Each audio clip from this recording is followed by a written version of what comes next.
त्वं शरणं ब्रजेश। खबर वन न्यूज चैनल के ज्योतिष मार्गदर्शन में सभी जिज्ञासु श्रोताओं का हार्दिक स्वागत है। आपका स्नेह हमें ज्योतिष के विभिन्न सूत्रों को समझाने में मददगार साबित हो रहा है। आज हम आपको बताना चाहते हैं कि ज्योतिष सीखने का क्या उद्देश्य है, ज्योतिष समझना क्यों जरूरी है, किसी भी कुंडली में आप धर्म और अधर्म को कैसे फलित करेंगे, आपको कैसे पता लगेगा कि आप इस जन्म में सुख पाएंगे या दुख। सुख और दुख इसका संकेत कुंडली में हमें कौन से ग्रह करते हैं। तो सबसे पहले हम आपके शुभ और अशुभ कर्मों को देखने के लिए शनि देव को देखते हैं। यह आपको आपके पूर्व जन्म में किए गए शुभ और अशुभ कर्मों का फल इस जन्म की कुंडली में आपको देंगे। अब आपको सुख मिलेगा या दुख, ये शनि देव जिन ग्रहों के साथ बैठे हैं वो आपको बता देंगे। गुरु देव गुरुओं की और ब्रह्मा विष्णु महेश की कृपा है। देव गुरु बृहस्पति आपको इस जन्म में शुभ फल देंगे या अशुभ फल देंगे। इसके लिए आप गुरु की स्थिति को कुंडली में देखें कि हमारे गुरु किन ग्रहों के साथ विराजमान हैं, वो पापी ग्रह हैं या शुभ ग्रह हैं।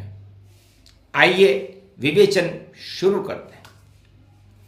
शनि देव यदि अपनी राशियों में विराजमान है, मकर राशि में, कुंभ राशि में और उच्च के तुला राशि में,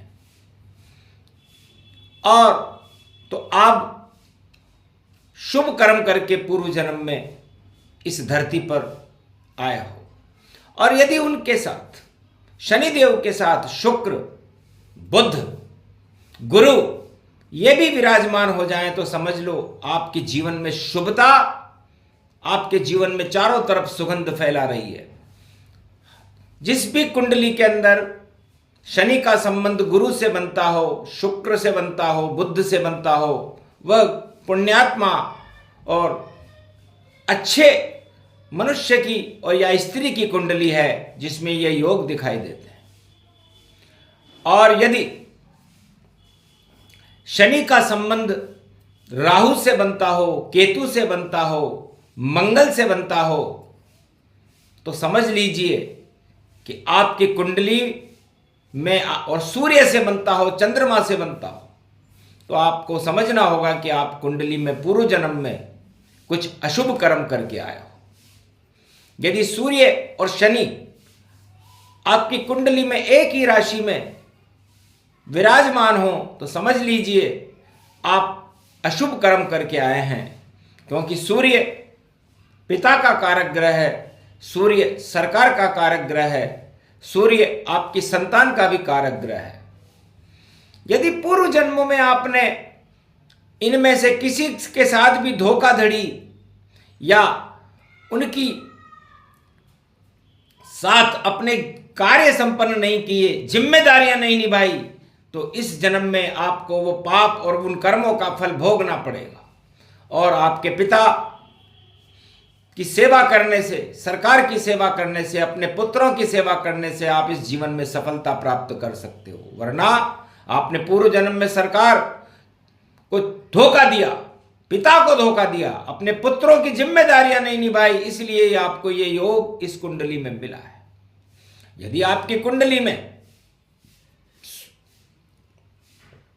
शनिदेव मंगल ग्रह के साथ बैठे हों तो समझ लीजिए कि आपने अपने भाइयों के साथ धोखाधड़ी की है। इसलिए इस जन्म में आपको आपके जीवन में होने वाले अर्थ और उपार्जन में आपको बड़ी दुविधा मिलेगी, जीवन संकट में होगा, बार बार आपके शरीर को दुख भोगने पड़ेंगे, चोट एक्सीडेंट सहन करने पड़ेंगे, जिसकी कुंडली में भी मंगल और शनि का योग किसी भी तरह बैठा हो, और आपको वह सब काम करने पड़ेंगे, बार बार आपका व्यापार बदलेगा। इसलिए यदि ये योग आपकी कुंडली में है तो आप अपने भाइयों की सेवा करें, मातृभूमि की सेवा करें। यदि शनि का संबंध चंद्रमा से बनता है तो आप एक राष्ट्रद्रोही व्यक्ति हैं। आपने अपनी माँ और अपनी देशभक्ति में कोई षड्यंत्र किया है, जिस कारण आपको ये शनि और चंद्रमा का योग मिला है। इसलिए ये राहु और शनि यदि मिलते हैं तो आपको छोटे कर्म करने पड़ेंगे, और आपने अपने दादाजी के धन संपत्ति में या उनकी सेवा में कोई चूक हुई है आपसे, उसके कारण आपकी कुंडली में ये योग आया है। इसे कर्म फल को आपको भोगना पड़ेगा। शनि और केतु, आपने अपने नाना जी की संपत्ति में कोई चूक की है, उनकी सेवा में कोई चूक हुई है, इस कारण आपको ये योग देखने को मिला है। तो शनि केतु, शनि राहु, शनि सूर्य, शनि चंद्रमा, ये जब भी कुंडली में योग बनाते हैं तो आपको अशुभ फलों की और दुख की प्राप्ति होती है, और जीवन में सफलताएं लेने में आपको कड़ा संघर्ष करना पड़ता है। और यदि जीवन में आपके शनि देव गुरु से, बुध से और शुक्र से संबंध बना देते हैं तो आपके जीवन में खुशहाली, वैभवता, प्रसन्नता, आपकी प्राण प्रतिष्ठा, आपका ऐश्वर्य, आपका पुरुषार्थ इस संसार में सुगंध बनकर चमकने लगता है, और आप एक धार्मिक व्यक्ति हैं जो शुभ कर्मों को करने में हमेशा रुचि रखते हैं। क्योंकि सूर्य और शनि, आपने शिव जी का, शनि शिव जी को कहते हैं, तो आपने शिव जी का कोई पाप किया है, द्रोह किया है, शिव पूजा में कोई विघ्न पड़ा है, शिव जी आपसे नाराज है, उनकी नाराजगी को ठीक करें। और यदि मंगल और शनि एक साथ बैठते हैं तो आप स्वामी भगवान कार्तिक, जो मंगल का ही स्वरूप है, और शनि शिव हैं, इनकी आराधना करके आप इस दोष को इस जीवन में हटा सकते हैं, या आपको भारी कष्ट देंगे यदि ये योग आपकी कुंडलियों में किसी भी ग्रह और किसी भी भाव में बैठे हों। और गुरु जब उच्च के बैठते हैं, कर्क राशि में बैठे हों, धनु राशि में बैठे हों, या मीन राशि में बैठे हों, या गुरु अपने मित्रों के साथ बैठे हों, गुरु बुध के साथ बैठे हों, गुरु शुक्र के साथ बैठे हों, गुरु सूर्य के साथ बैठे हों, गुरु चंद्रमा के साथ बैठे हों, तो ये आपको शुभता प्रदान करेंगे, और आप पूर्व जन्म के बहुत पुण्यात्मा हो और इस जन्म में आपको शुभ फल मिलेंगे। ये सूक्ष्म विवेचन पाप और पुण्य का, धर्म और अधर्म का, शुभता और अशुभता का आपको वाणी गुरुजी ने ज्योतिष मार्गदर्शन में बताया।